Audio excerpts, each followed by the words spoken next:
look at your activity schedule when you get a chance, and there's going to be, it's kind of like two truths and a lie. It's going to be one thing in an adjustment that we mentioned on last class. Your informative speeches are due 1 week from this date on the 8th. That means regardless of when you plan to deliver the speech, and you don't plan to deliver it, you plan as if you're coming to class on the 8th prepared to deliver the speech on that day. All outlines are due to the informative assignment portal on the 8th of March. So that is a due date for the outline for every single person that can hear my voice that is here in class or will watch the video, even our asynchronous or online anytime sections. So the 8th of March is when your outlines are due to the portal.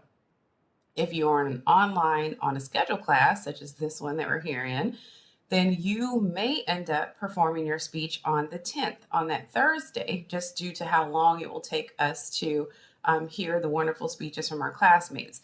And a face-to-face section that goes a little bit more slowly than our virtual sections, we usually get to 10 or 11 speakers per class period. So we'll have 10 or 11 speeches that fall within the 3 to 5 minute range. But in the virtual environment, we have far fewer questions for some reason. So when I say, are you okay with taking questions or comments after you say thank you and closing your speech, then a student or two maybe will ask a question, and then it goes pretty quickly therein.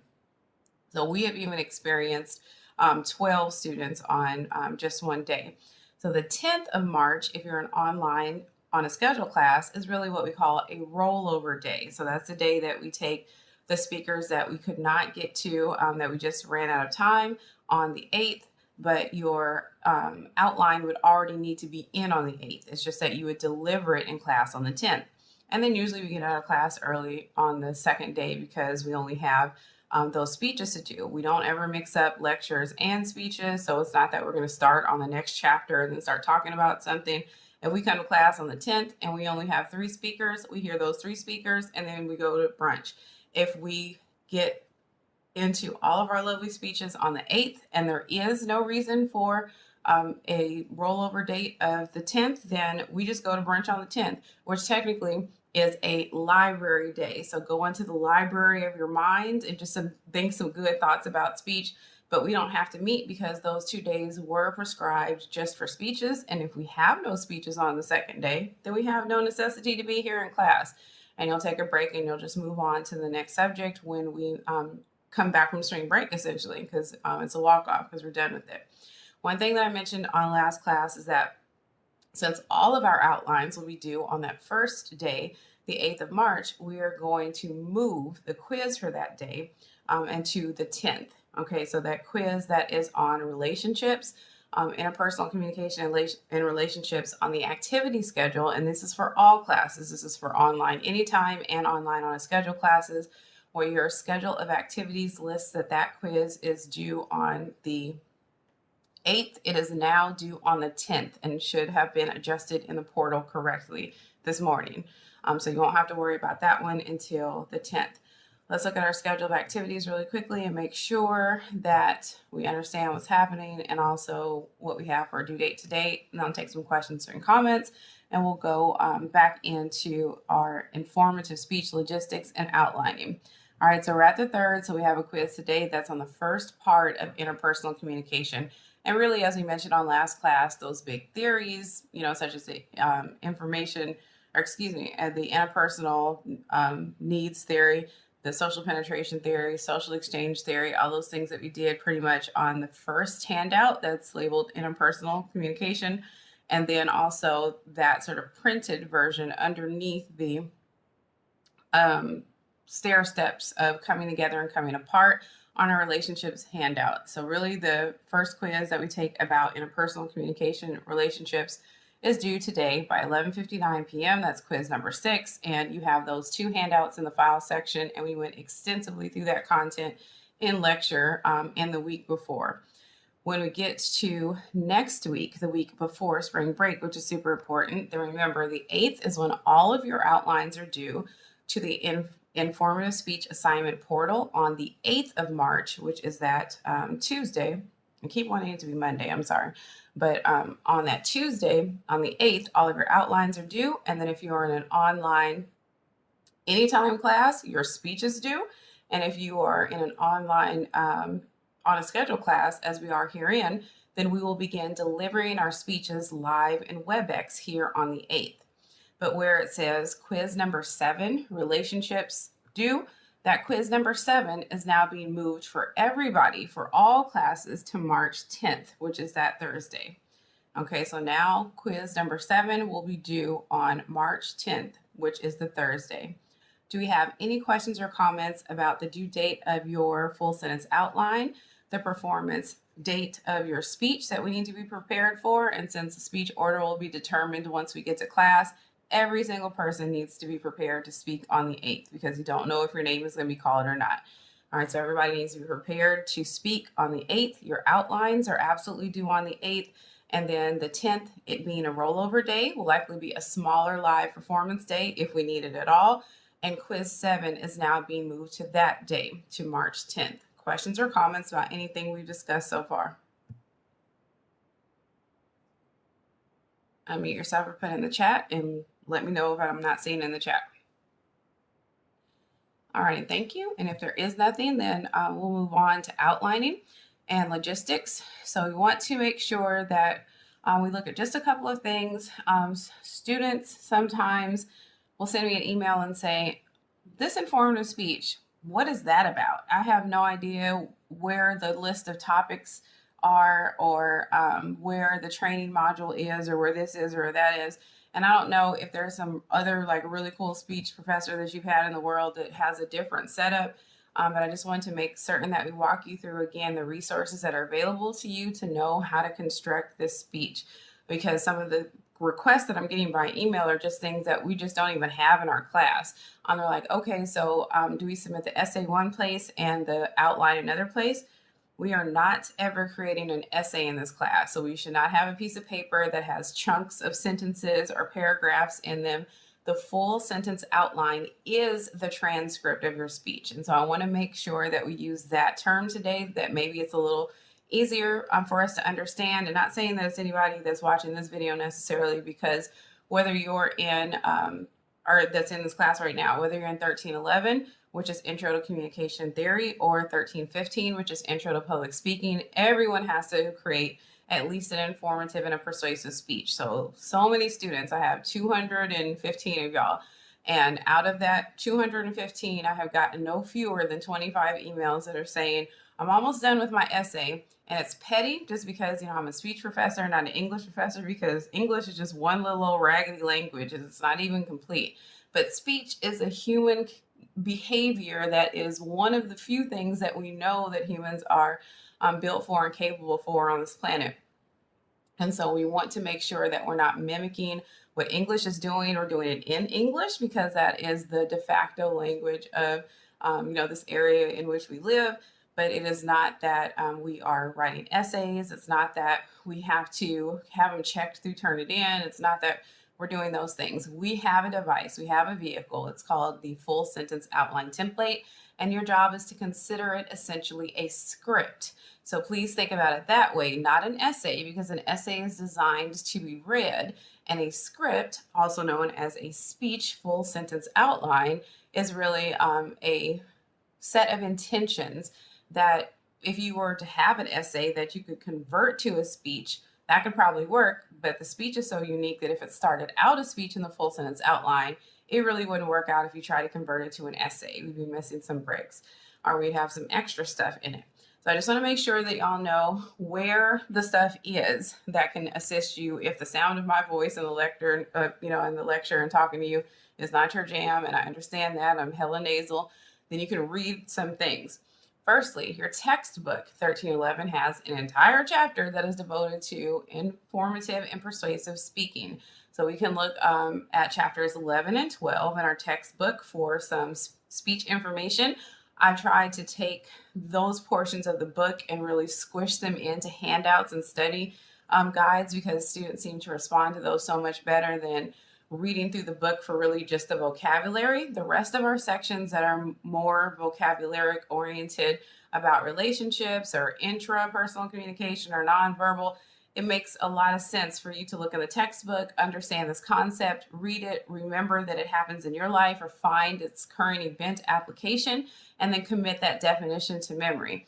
But speech communication, this public speaking portion, is really something that's kind of a learn hands-on kinetic thing.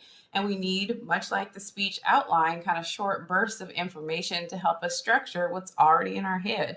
Whatever it is that you're going to talk about, and there is no topic list. Remember, you are welcome to select any topic that you like, any topic that you choose, and however you choose to engage it, as long as it's informative for this first speech and that you're utilizing that full sentence outline template, you have knocked out like 85% of our speech evaluation forms grading rubric just in that act.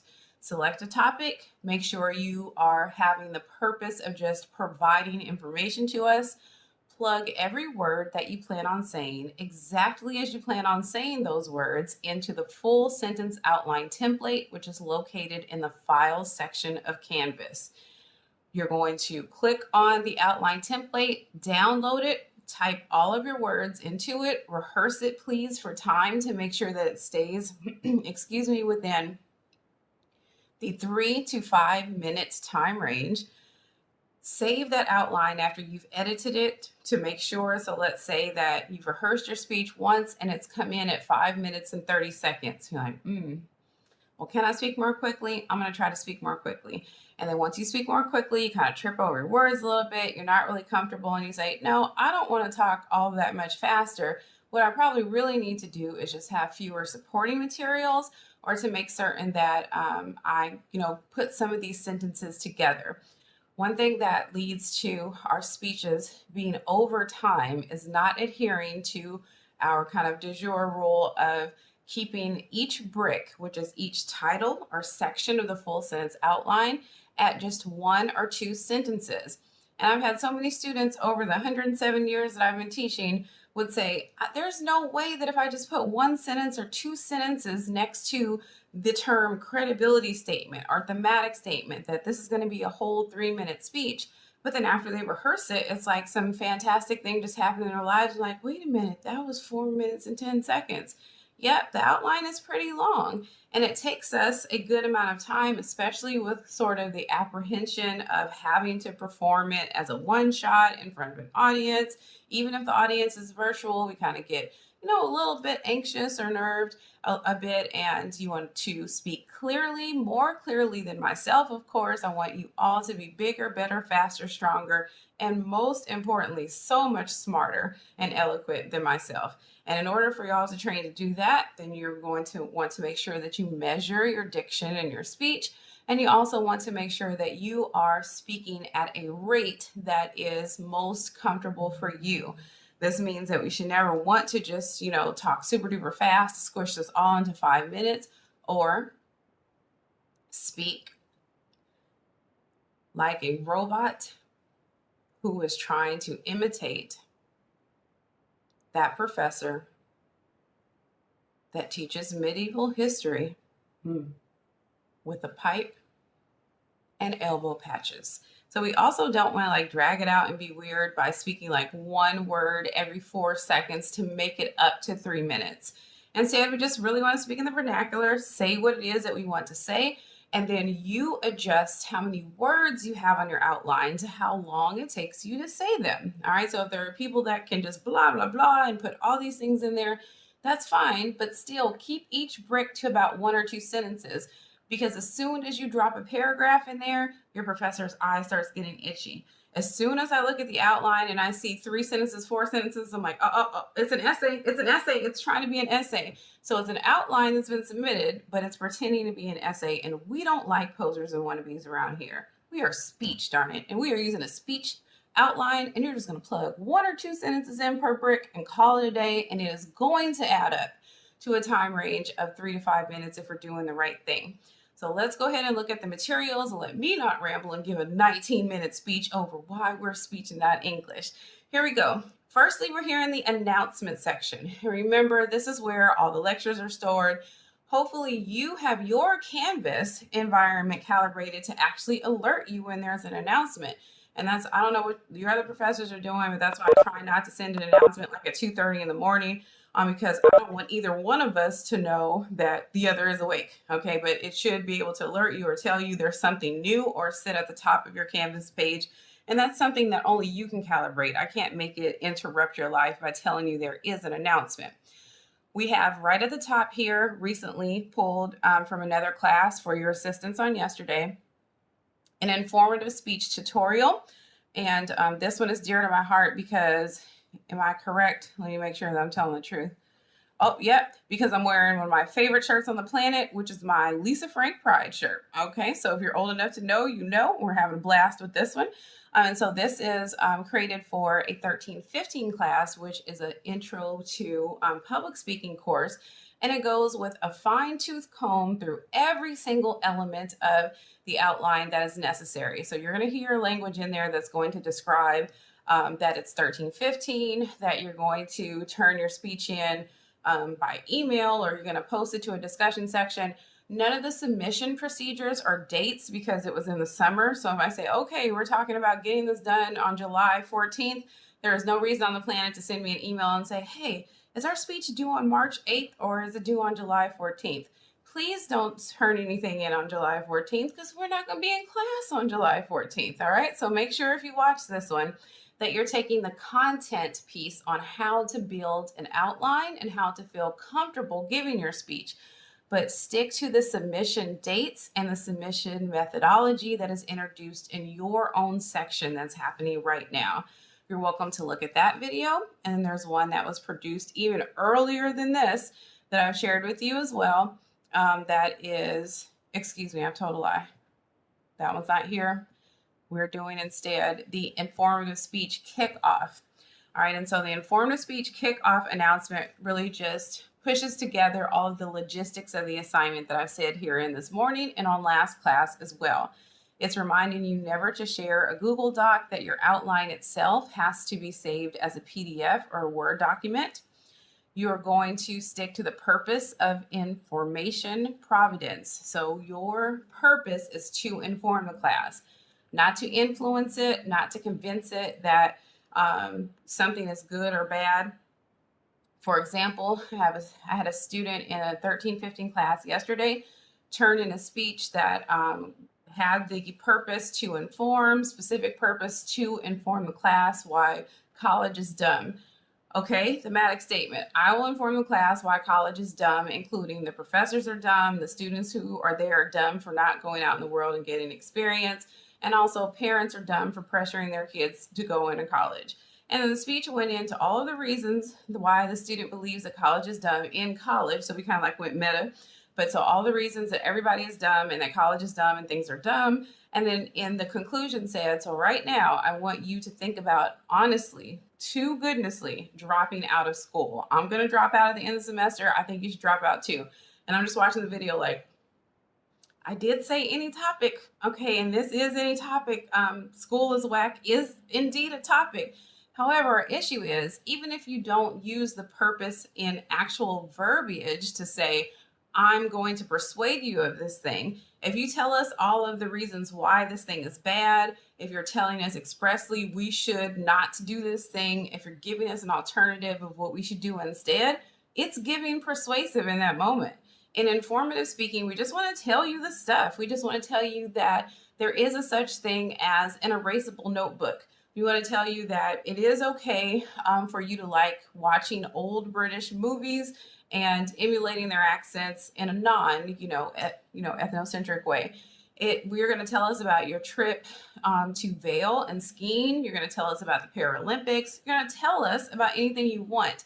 But tell us, please. Do not attempt to persuade us either way about this thing other than the small bit of persuasion that is, I like this thing, and so maybe y'all would be interested in it too. Okay, so I'm just going to put this information out there, and if you latch on, you latch on, that's it. So this informative speech kickoff announcement goes through how long the speech needs to be, how you create what we said is a script, really, is your full sentence outline template. It says expressly you are not typing an essay. It also mentions that if you're an online on a schedule class, or it's implied, if you're in an online on a schedule class, you will perform your speech live in Webex. If it's online anytime, you're going to submit your outline to the informative assignment portal. And if you were in an online anytime class, then you would put your speech in a designated discussion section. So in no way, whether you're an online on a schedule student or an online anytime student, would you ever submit your video to the informative assignment portal. Okay, so you will not be required to do that, and you can't do it, meaning that it's not going to be graded. So the only speeches that will be graded are those that contain two elements. So I'm giving you the guns because this concerns you. If you would like to earn regular credit, meaning out of 100-point and 100 percentage value for your informative speech and for your persuasive speech thereafter, the two elements need to be in the correct place, position, and performance. Firstly, your full sentence outline template must be completed, saved as a Word document or a PDF, and uploaded to the informative speech portal. And that is, you can get there by clicking on assignments, clicking on informative speech, and then hitting submit, attach, or even drop and paste. But students have let me know, so please be careful. I can't see it even when I'm on the student view. It still gives me instructor parameters, so I apologize that I haven't been able to test it myself. But some students are reporting that when they copy their entire outline from Word, for instance, and just paste it into the text box for the submission, sometimes it replaces the numbers and letters with bullet points. And we definitely don't want to add any characters to the outline. We don't want to have any bullet points. We want everything to be completely firm, just as we see it, with Roman numerals, capital letters, Arabic numerals, and those adjustments for transitions. So if you are copying and pasting into a text box for your submission, please do the discount double check and make certain that you don't have any bullet points or that the numbers haven't gone wonky on us. So that's element one. To the informative assignment portal, you will submit your typed and saved full sentence outline using the full sentence outline template, which is in the files section. That is the only thing that you will upload to the informative assignment portal. If you are an online anytime student, the next step for you is going to a discussion section that will be literally titled in bold letters, upload informative speeches here. And then your job is to upload your video recording that we can see you on camera for the entirety of your speech, and we can hear you clearly, and it's set to public so we can make sure all of our classmates can serve as your public speaking audience.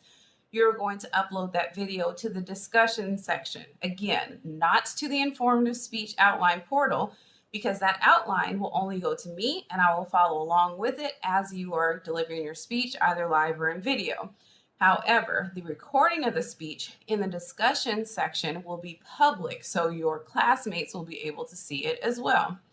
If you are in this section right here, and you are in an online on a schedule class, then your job is to submit your outline, get some water, do a woosah, and then show up to class on time and ready to give your speech on March 8th. Your camera will need to be on for the entirety, not just of your speech, but for your class. So I know that some of you all are such hard workers that you are in school yourself and you're also working at the same time. And some of us are having class like in the car or in the broom closet or somewhere that's different. I really invite you to think about what you want your background to be doing. And Webex, a lot of students don't know, has the same sort of, even if it's limited feature like Zoom, where you can put yourself on space or have like a cool downtown loft apartment behind you or something like that.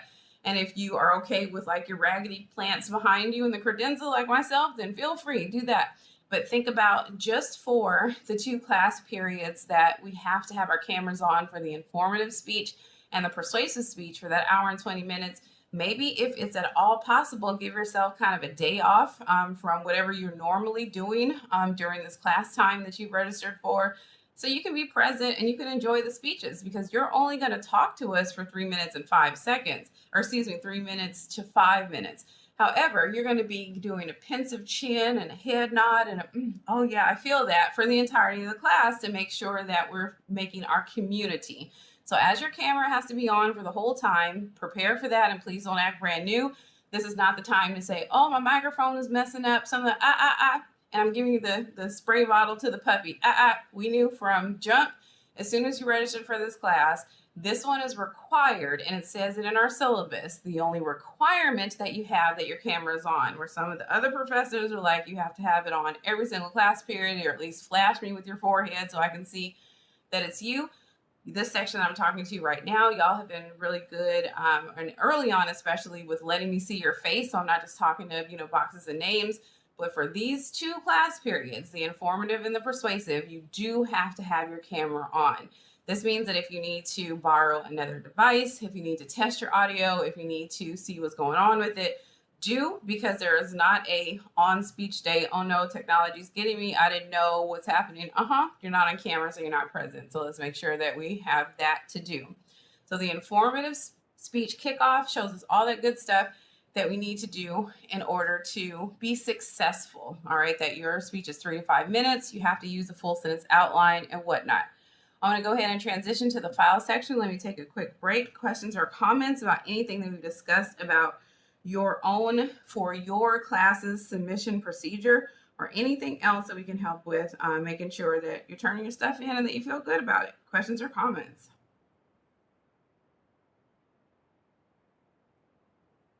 All right. And if you have something in the chat, let me know. I'm so excited to hear what y'all's topics are going to be. And if it's college is dumb, I heard that one already. And I think college is great. And I'm sorry that anybody thinks it's dumb. All right, here we are. We're in the file section. We're remembering again that if it's got the word outline on it, it pretty much belongs to you for, this concept and this thing that we're learning right here. We have an example of what an A looks like. Remember that we flashed on last class. It's about preparing for the zombie apocalypse. We have an outline template, and I'm going to add, we have a content guide that we clicked on as well that has more of a visual of where you put every single item that is in your speech. So again, if you don't like the sound of my voice, I need to be muted, no problem. It just tells you this is where you put all of the things. So it tells you the type of information that goes into each one of what we call bricks or elements of your script, which is your full sentence outline, and also some tips. And try as I might to get students to say expressly, type exactly what it is that you want to say. So look under the template, tip number 3, where it says do type this, do not type, this other thing. And I'm still getting B's when I'm looking for A's. So in our main point A, where it says do type, if you're going to tell us about, something such as your favorite Thai restaurant in Houston, you're going to say to the audience, let me tell you all about my favorite Thai restaurant in the whole city. And you're going to type it exactly like that. Let me tell you all about my favorite my favorite Thai restaurant in the whole city. You are not requested to type favorite restaurant or tell them about my favorite restaurant or tell them about cool restaurants and then add parentheses and then say Thai, ramen, Tex-Mex. Because who are you talking to? You have your own outline. You don't need to give yourself instructions because you are the instructor. So you just type out what you plan on saying. And then my job is to follow along with what it is that you have typed and see how closely related the words that you actually perform are to the script that you've created in your full sentence outline. So let's make sure that we understand in the tips and in all of our sort of guiding principles that we are indeed saying all of the words that we have typed, and we're typing only the words that we plan on saying exactly as we plan on saying them, as if we get to class on Tuesday and we're having a Freaky Friday moment and I say, okay, guess what we're going to do? We're going to do something different.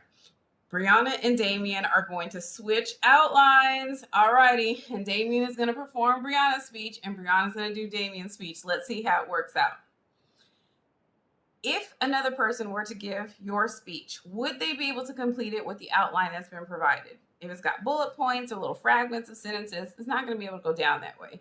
You are putting it as a writing component that is mandatory for this class into full sentence outline template form, and not an essay with paragraphs, and not so sparse that I can't keep up with what it is that you are saying because you have not typed all of the words that you plan on saying.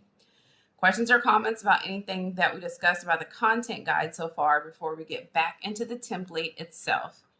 Anyone have anything at all? Alrighty, let's recap what we know and continue on to the bottom of the template itself, and then we'll do kind of a quick mock-up of an outline, and then we'll talk about your particular topics if anyone needs any assistance with those things. Alrighty, so first we are in the full sentence outline template. And remember, all of this information from where you type your own name to this thematic statement is contained in an area called the above the fold material. We will not enunciate or pronounce any of these things. This is just really a guiding portion of the outline that allows you to just get your thoughts together. What is my name? That's me. That's my name. And just put your name that's on the roster. So just put your government name down there. Type your name. Leave speech outline template where it goes. You may title your speech anything you like or nothing at all, as no other person in the classroom, whether it's virtual or face-to-face, besides you and I, will know what the title is. And then we have the big three: the general purpose, the specific purpose, and the thematic statement, which we should notice will build into one another. Our general purpose will only and always be just 2 words because it's just a westernized English positionality for a verb. If you were in our public speaking class and you were giving a eulogy to a friend that had unfortunately passed away, then your general purpose for that eulogy would be to eulogize. If you are persuading us that school is dumb, your general purpose would be to persuade. If you are tributing your Nana for being just a rock star, you would say to tribute next to your general purpose. And when I say, I mean type here in, because again, you're not pronouncing any of this or saying it out loud. So excuse the colloquialism. This means for the informative speech, every single person that can hear my voice right now should have exactly the same general purpose, just 2 words: to inform. That's it, and that's all. Your specific purpose will continue your general purpose, plus add to it the specific topic that is overarching on which you will speak. Remember on last class, we said that for a speech about visiting the Grand Canyon, our specific purpose could be to inform the class about my trip to the Grand Canyon. That's it. No further detail. We're not yet getting into our main points, our subtopics. That is just where the topic itself is introduced. And then in your thematic statement, the thematic statement above the fold really serves as a preview for both you and I, and for its ability to be replicated or brought down into your introduction that you do speak to your audience, an organization pattern for the speech. The full sentence outline is the vehicle or the instrument on which we will place our script or every word we plan on saying. But the pattern itself, meaning the order that we will go in to address these topics, is revealed very quickly and succinctly in just 1 or 2 sentences in your thematic statement. Your thematic statement can read, as we mentioned on last class, I will inform the class about my trip to the Grand Canyon, including how much money it costs for me to organize the trip, things that I did at the Grand Canyon, and also cool attractions that my family saw on our way back home. This means that the student has launched 3 main points, that throughout the outline there will be significant time and detail spent on 3 areas. The overarching subject is the trip to the Grand Canyon, and then that trip to the Grand Canyon is further divided into specific details about the monetization or how we got money for the trip as the first main point. The person's second main point will be about what you did at the Grand Canyon. And the person's third main point would be the cool stuff that he, she, or they saw on the way back. This means that once we have it typed in our thematic statement here and we feel ready to hit save, then we have decided that that organization, that order of how much it cost, what I did when I was there, and what we did on the way back, that order is consistent throughout the entirety of your outline. This means when you speak your thematic statement to your audience during the introduction, we should not say, I will inform my class about my trip to the Grand Canyon, including cool stuff that we did on our way back, how much the trip cost, and what we did at the Grand Canyon. Because now we've mixed up the order of those things. And this is a social science and an art at the same time. But as a speechwriter, when we're plugging things into the outline, it becomes rather formulaic. It's really a if, then, this, that sort of logic piece. You put this here, the audience is supposed to respond to it this way. then it's logical for you to move on to this other position. You need a transition here to let the audience rest and know it's done with that part, and another one is coming up. So it's really an order of operations that we have to go in a certain form. And in your thematic statement that's above the fold, that's where you kind of determine what the anchor is, or the ordination of everything that you're putting forth. I gave you the guns for this on last class. I will reiterate with 2 new guns. Okay, surprise, with the same guns, but they're just on a different day. All right, so I'm giving you the guns to make sure that you commit this one to memory. Your minimum number of main points for your informative speech, again, is 2. We must have at least 2 main points, and that is so we can get credit for and understand how to use transitions. Remember, in the body of our outline, a transitional statement is one that's a bridge or a segue that lets the audience know that you are now done with the previous main point and you are embarking upon the next. We must have at least 2 main points for a transition to exist, because you can't transition into the body and you don't need to transition out of the body because you have one built into the conclusion. Questions or comments about the unspoken but vitally important above the fold material? Anyone have anything at all? Or anything so far about the speech? Alrighty, now that we've got that organizing piece done, that kind of takes the longest, honestly, because you just have to develop exactly what you want to talk about and then develop the order in which you want to speak these things. The rest of it kind of goes quickly. Our 3 major parts of the speech, and I'm giving the guns for this because you're going to have a quiz over outlining, and it's going to ask you those vocabularic, pedantic things, such as what type of numeral indicates the 3 major parts of the speech. And you will say the answer is Roman numerals. Roman numeral 1 is the introduction, Roman numeral 2 is the body, and Roman numeral 3 is the conclusion. That word that I'm saying is Roman. I had a student that emailed me and said, the only option on the quiz, it said Roman numerals, but I thought they were Roman numerals. And I'm like, I need to enunciate. I'm sorry, my diction is off. I did not mean to make y'all think these are called Roman numerals. Roman, as in the Roman Empire, Rome, Roman. So the 1, 2, and 3 that you see for the introduction, body, and conclusion are indicated by Roman numerals, and this is where your speech starts. You will say, next to the word introduction, hello, my name is, hi, it's your girl, hi, y'all, I am, and then if you want to tell us your pronouns, you can. If you want to say my, whatever heritage name is this, but I prefer to be called that, you can do it. But whereas above the fold, your typed name is what is on the roster for propriety's sake. In the introduction, you are totally fine with just going with whatever your name of choice is. I have a student that for her introduction says, hi, my name is Mrs. Brooks. Well, fantastic, Mrs. Brooks. That's great that you're 20 years old and you prefer to go by Mrs. In your last name. Stunt then. That's okay. So whatever you want us to call you, if you want us to call you Supreme Basilisk or whatever it is, just introduce yourself. And don't forget, young people, don't forget to do it. So next to the word introduction, greet your audience. Say, hello, my name is. And then our capital letters A, B, and C must maintain their order, as does everything in the above the fold material, the introduction, the body, and also, and the body. In the conclusion, we know we can kind of squish some things together.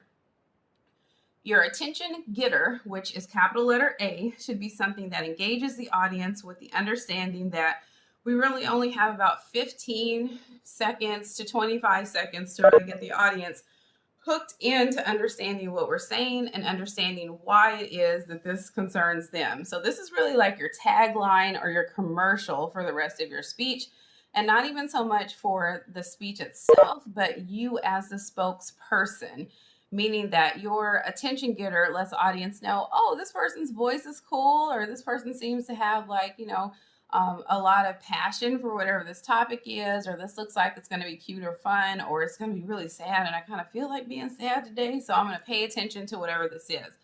We said that you could use a statistic, a piece of trivia, a joke, whether it's, just a sad joke that everyone will just kind of feel sorry that you've taken. You can do some crowd participation and ask the audience something, but not so much that it is going to take away from the timing of your speech. Let's elaborate. We already mentioned that your introduction, when you take that breath to say hi, that's when your speech time begins. I'm giving you the guns because this concerns you. If it takes you away from the regular performance of you speaking words on your full sentence outline, then it should take up no more than 25% of your total speech time. This means if anywhere in your speech, including the attention getter, you have decided to play a video clip or you're going to show us a visual aid and walk us through whatever this map is of, whatever this cool country is, Andalusia or whatever it is. So if you're going to walk us through a map really quick to get us oriented, or you're going to show us a video clip or play a piece of a Justin Bieber song, please don't do that. Or whatever it is, it should not take up more than 25% of your speech. I remember way back in the day, I had a student that was convinced during the persuasive period that jet fuel cannot melt steel beams. And the student was certain to tell us about fire and flashpoints and how things get set ablaze and arson and all things fire-tastic. And I was like, okay, cool. This is going to be a cool speech. The speech was super cool. The persuasive speech is 4 to 6 minutes long. That student spoke for 5 minutes and 37 seconds. And even I was in the audience, knowing better, was like, wow, that does seem like it. I mean, it could happen, I guess. And so I'm even kind of like diving in the conspiracy, and it's fine. And then the student said, thank you so much. And then we clapped. And then she said, and now I will show a short video on just what I was talking about. And that video tried to be 12 minutes, y'all. And I was like, the heck you will. So any visual aid that you have, any video clip, anything that you want to do has to fit within your 3 to 5 minutes. There's not a such thing as saying thank you to close your speech, and then after your speech saying, oh, and I left out, I forgot to say, I want to show you all this, I want to do that, and then go on for 2 or 3 more minutes or 12, because that has to be in your speech. I'm saying all this to remind you, at 25% of your speech's time, if your attention getter involves you saying something such as, all right, y'all, how's everybody feeling today? Great. Now, let me ask you a quick question. Do you consider yourself to be more of a night owl or a morning person or somewhere in between? And remember, in this imagination, we all have our cameras on, or you're in an online anytime where there's not even a person that can answer you. So if you're kind of sitting there pretending to field questions for 2 minutes, then we are not using our time economically. And if we're in an online on a scheduled class and you've heard from every single one of our classmates 14 responses to, I'm kind of a morning person, yeah, I'm kind of like, a night owl, sometimes it depends on this, then the audience is really taking up your time. So we want to make sure that whatever our attention getter is really succinct and concise, that we just say, hey, how are y'all doing today? Or do y'all know what the #1 convenience food is in the United States? Any guesses, anyone? And then someone brave, unmutes and says, is it hamburgers? No, it's pizza. And that's why today we're going to talk about tacos. You're like, what? Okay, cool. All right. So now it's getting quirky. Let's do this thing. So you can do something that's pretty quick, that takes 10 seconds, 15 seconds to get an audience response, but don't make it like a part of your speech that prevents you from completing the majority of the own speech during your speech. Your attention getter, again, is capital letter A. Your credibility statement, we said, answers the imaginary question from the audience of why we should believe you concerning this topic. What is your ethos or authority over the subject? Again, it is not about the subject itself. I have seen so many credibility statements that say, I am here to tell you about this amazing product that is sold across 54 countries and that has a before and after paradigm that is unmatched. You're like, wow, that's cool that it's sold in this many countries, and it's cool that it has great before and after potential, but how do you know this? The only question that we're trying to answer in your credibility statement, and it could really be about any subject on the planet, is how do you know? How do you know? This is a really cool product. Great. How do you know that? Well, because it's sold everywhere. How do you know that? Because everybody has one. How do you know that? How do you know that? What sort of research have you done? So did you watch an article on, watch a video that contains an article on the sales? Have you personally seen it in the stores? Do you have a friend that owns one? Do you have one yourself? Do you sell them on the secondary market? We need to know your relationship to the collection of this knowledge. It is not good enough for your credibility to talk about the thing itself being important. We want to hear about yourself as a speaker, and how do you know this cool stuff that you're about to tell us? And then again on, in capital letter C, in your introduction, we have your thematic statement, and you are welcome to copy and paste it one for one. So your thematic statement that's above the fold, you can drop right into this space that is capital letter C, or you can choose to keep the main points exactly in the same order, of course, and use synonyms for inform and for the pronoun the class. For example, if above the fold you say the term inform, or excuse me, you've typed again the verb inform 3 times, you're legit and you got a 100% for that section. General purpose, to inform. Specific purpose, to inform the class about whatever the subject is. Thematic statement, I'll inform the class about whatever the subject is, including these 2 main points. If you're in your thematic statement in the introduction and that sounds a little too formal for your own personality and taste, then it's totally fine to bring it to the vernacular and say, today I will tell y'all, today we will discuss, today we will talk about, today I'll introduce y'all to. So whatever it is that you want to say, that's kind of a synonym for inform. If that's not a normalized part of your vocabulary or doesn't really sound like you, then you're welcome to use a verb replacement that intimates the same thing, that you're here to provide us information. And then it's also the same for referring to the class as the class, because maybe you don't want to say, today I will tell the class, because it sounds like you've got like a laser pointer and you're in a business presentation in a windowless classroom. But it's totally fine for you to say, today I will discuss, with y'all, or today I'll talk to you about, or hey, what's up, my fellow students? Today I'm gonna, put y'all up on this new thing that I just found out, and it's called a taco truck. So it's a truck that's full of tacos. Like, what could be better? We're gonna talk about how to open your own taco truck, what that taco truck business really, pulls or needs, and also how to start on your own even before you get a truck. So we'll have 3 main points. Same exact order, but you can be a little bit more loose on the verb, and also how you address the class as the class or someone else. Do we have any questions or comments about Roman numeral 1 or its contents, which encapsulate the introduction? Anyone have anything at all? Roman numeral 2, the body, we write nothing next to that. And remember, main point A is already pre-scripted for us, because in our thematic statements, we have determined what main point A is going to be about already. So herein, we just need to create 1 or 2 sentences that highlight that everything below that main point and that brick that contains its supporting materials will all enhance, elaborate, or further discuss just that main point, because main points are selfish. For example, main point A can say, affording a trip to the Grand Canyon can seem daunting, but I can tell you how I did it on the cheap and it really worked out. That's 2 sentences. And then that indicates to the audience that these things that are indicated by, and this concerns you, Arabic numerals, which some students say regular numbers, which is an actual mathematical concept, or normal numbers, which is a synonym thereof. These are, but they have a name and they have an origin, just as Roman numerals, are attributed to the Roman Empire. Then Arabic or Hindi Arabic numerals are put forth to diasporic cultures that created both the values and the shapes of the numbers.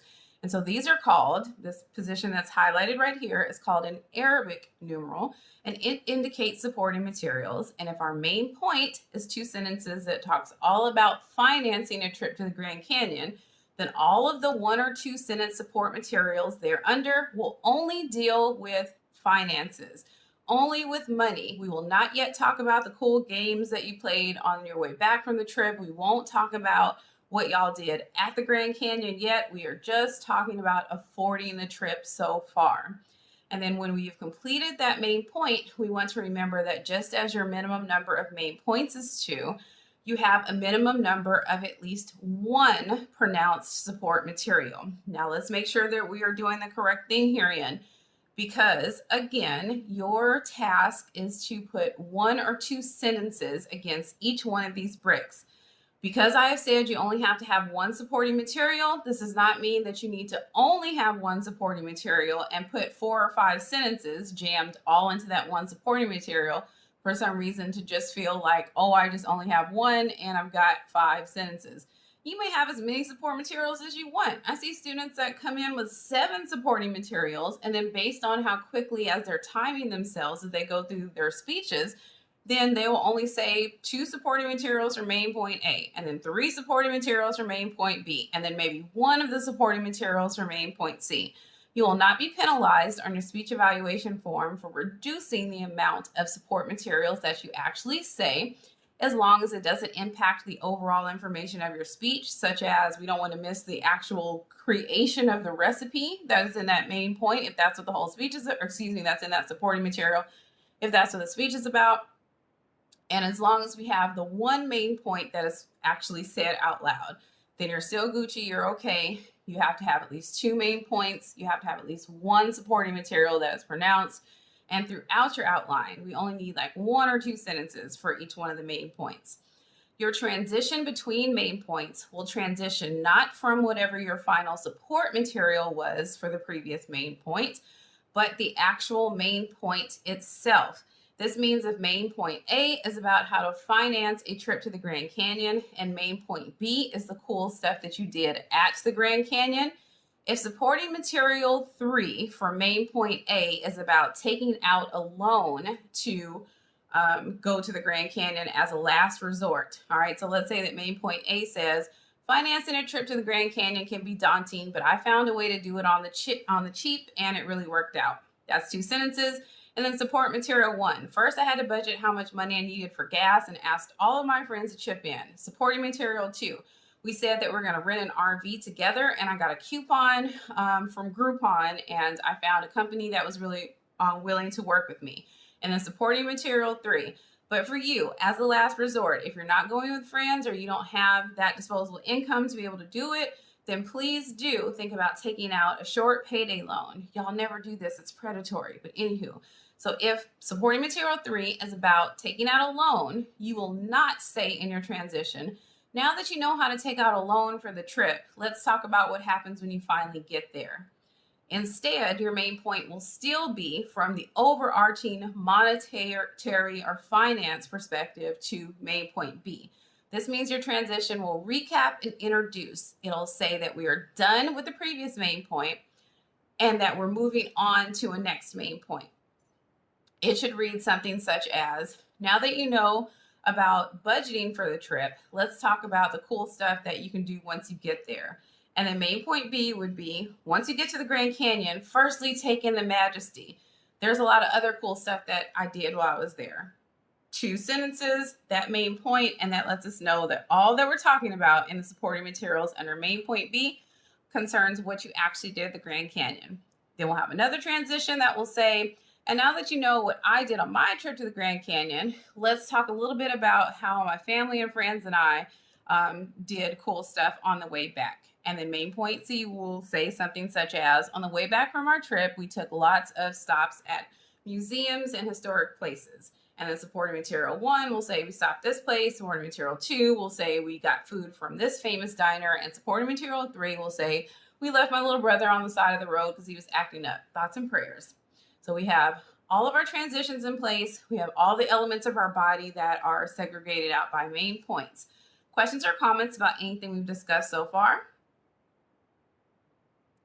Okay, and then in our conclusion, Roman numeral 3, this is the one position of the outline that we said we can kind of squish things together or switch them around a little bit.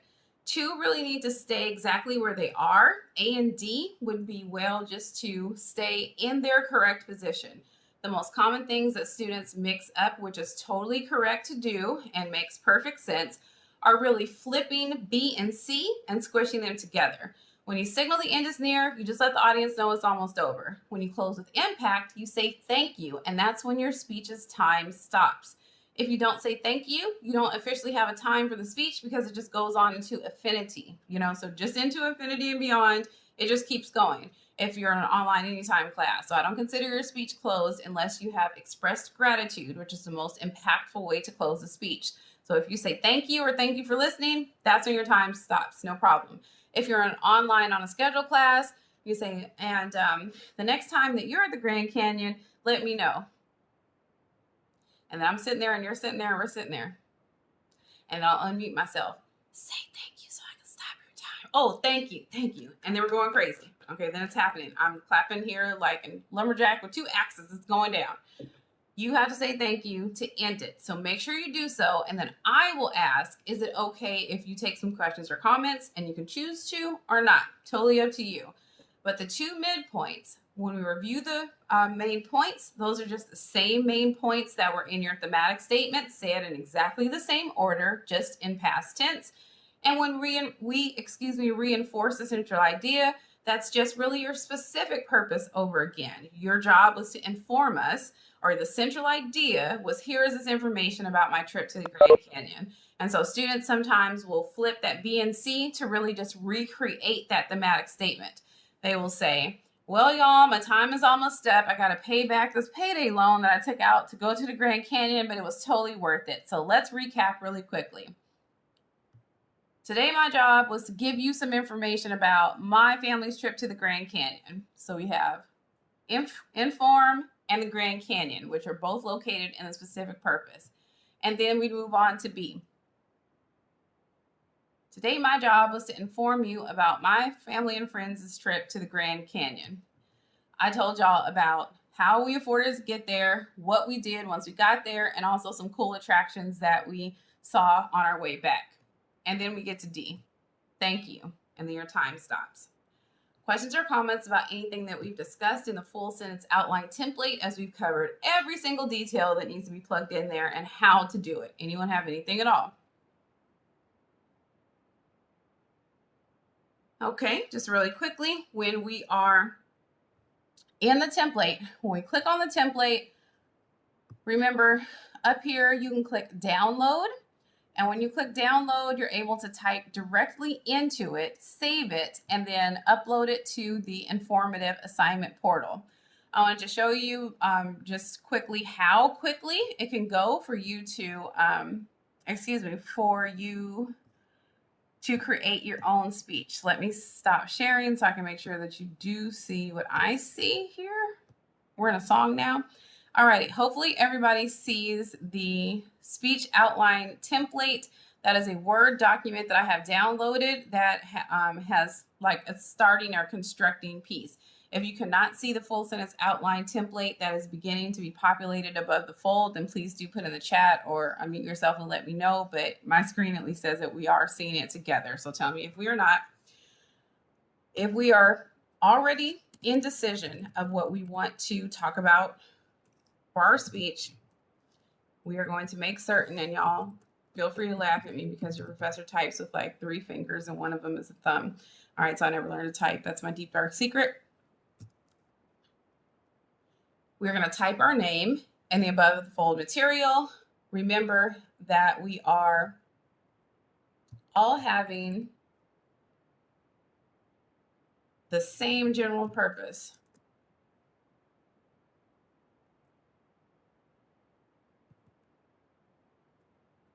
You may title your speech anything that you like to. As the rodeo is popping now, we wanted to make sure that we just give a shout out right quick to the rodeo. I don't know how many of y'all have ever been. Feel free to put in the chat or unmute yourself. If y'all have been to the rodeo and you actually recommend it, let us know or tell us what to stay away from. So we have the same general purpose, which is to inform. Our specific purpose would be to inform the class about the Houston Rodeo. And in particular, we are giving the audience our sort of consternation about the rodeo, your own favorite parts. So there's no way, with the Houston Rodeo being so historic and gigantic and with so many things to do, we can't say, I'll tell you everything that there is to know about the rodeo, because there's just no way to do that in 3 to 5 minutes. However, we can talk about some of our own favorite parts of the rodeo herein. And so we see our entire general purpose, specific purpose, and then after the term including, we see that we will launch 3 main points: food, concerts, and the carnival. So those are the 3 elements that we're going to speak about concerning the rodeo. Next to the introduction, we know that we can type out our greeting.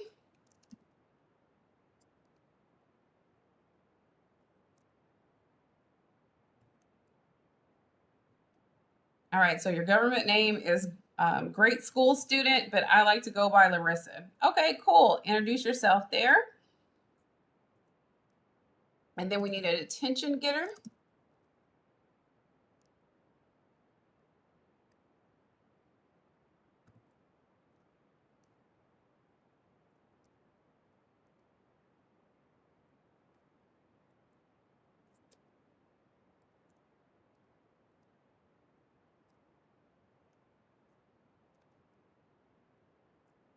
If I could just type the words. Okay.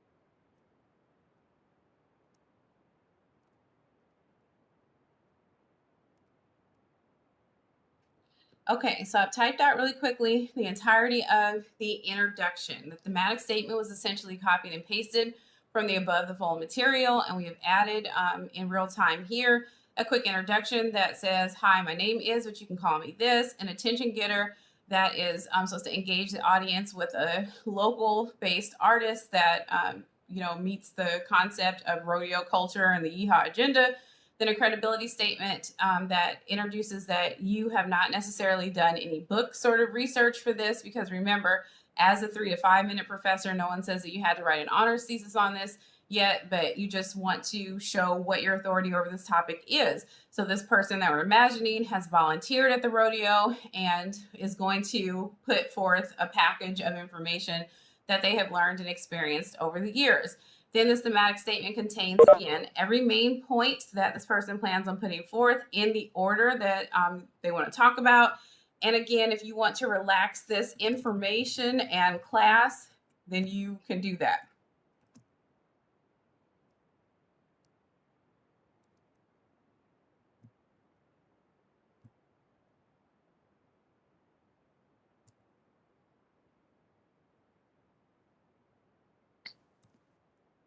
Anybody have any questions or comments? And then we have our thematic statement therein. Questions, comments about the go ahead. I have a question. This is Hope. So the informative speech can be about anything, correct? As long as you're providing information. So if you want to talk about immigration, abortion, guns, climate change, your eyebrows, your mama, anything you want to talk about, totally fine, as long as you're just telling us about it and not trying to like convince us to do something about it. Okay. I understand now. Thank you so much. You're fine, no problem. Alrighty, any others for now? That was a good question. Any others? Alrighty, then we move into main point A, which is going to be a full sentence that we know, and we know the script for all of our full sentences since we're talking about food, concerts, and carnival.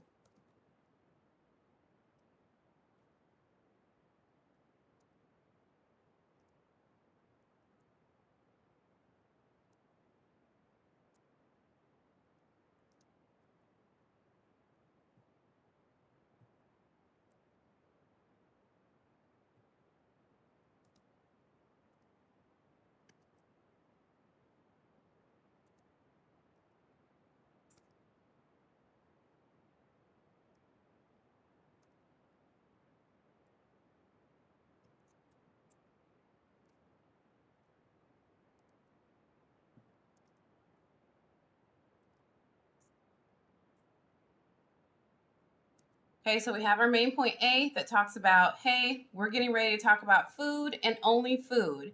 And then we'll have support materials that say such as, grab yourself a turkey leg.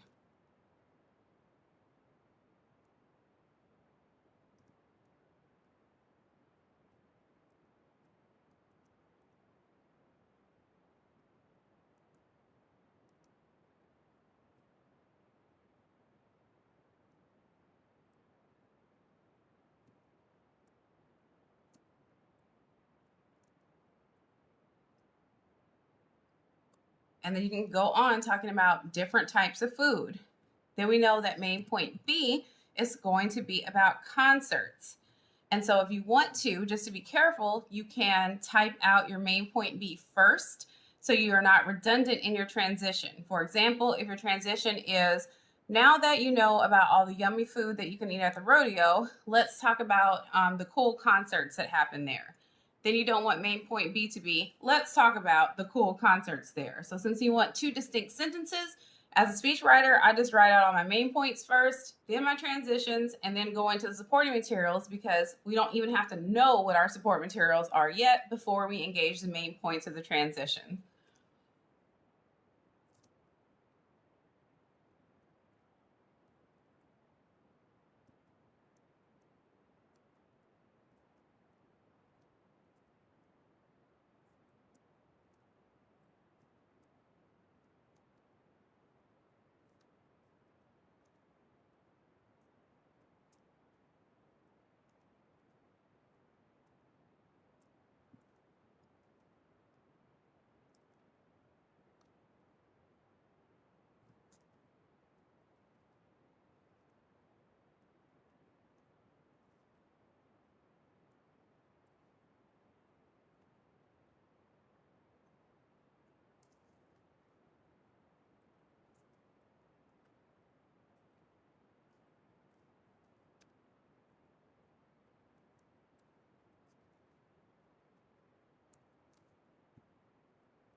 So you have your support materials and you can go in with your transition between the two and insert something that doesn't double whatever your main points were.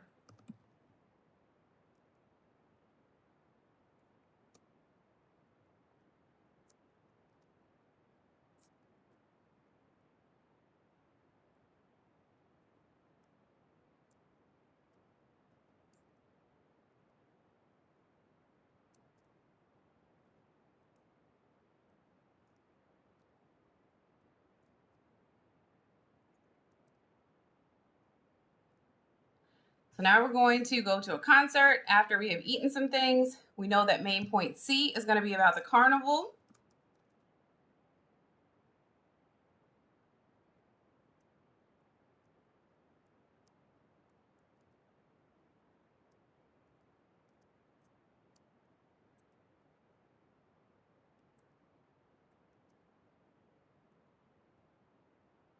And you're going to type faster than me, and yours is going to be on a platform probably. And we need a transition in between where we have gone to the concerts and we're going to the carnival.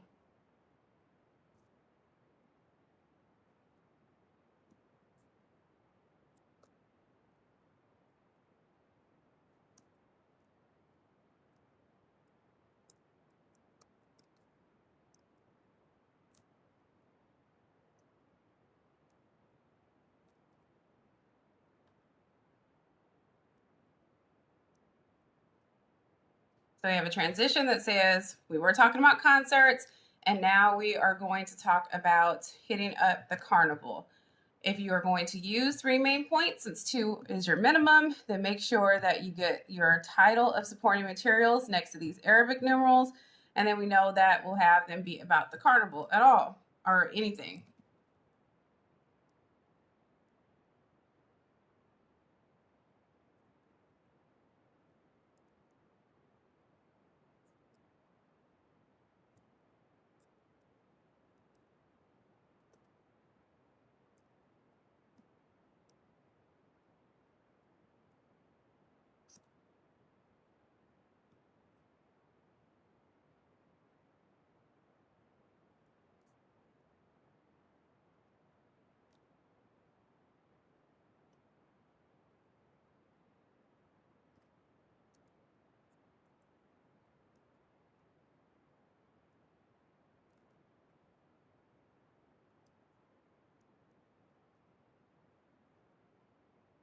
Then you can tell us some things about going to the carnival.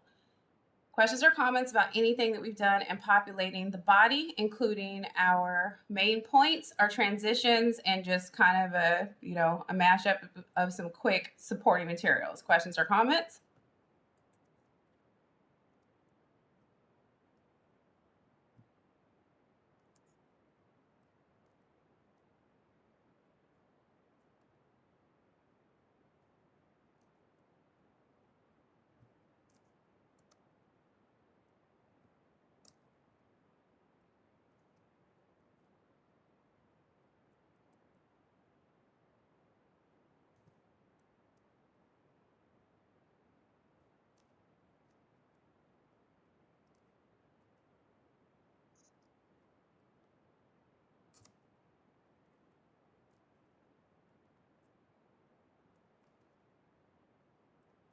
Now notice that B and C, again, are a retelling of your thematic statement, but just in reverse order.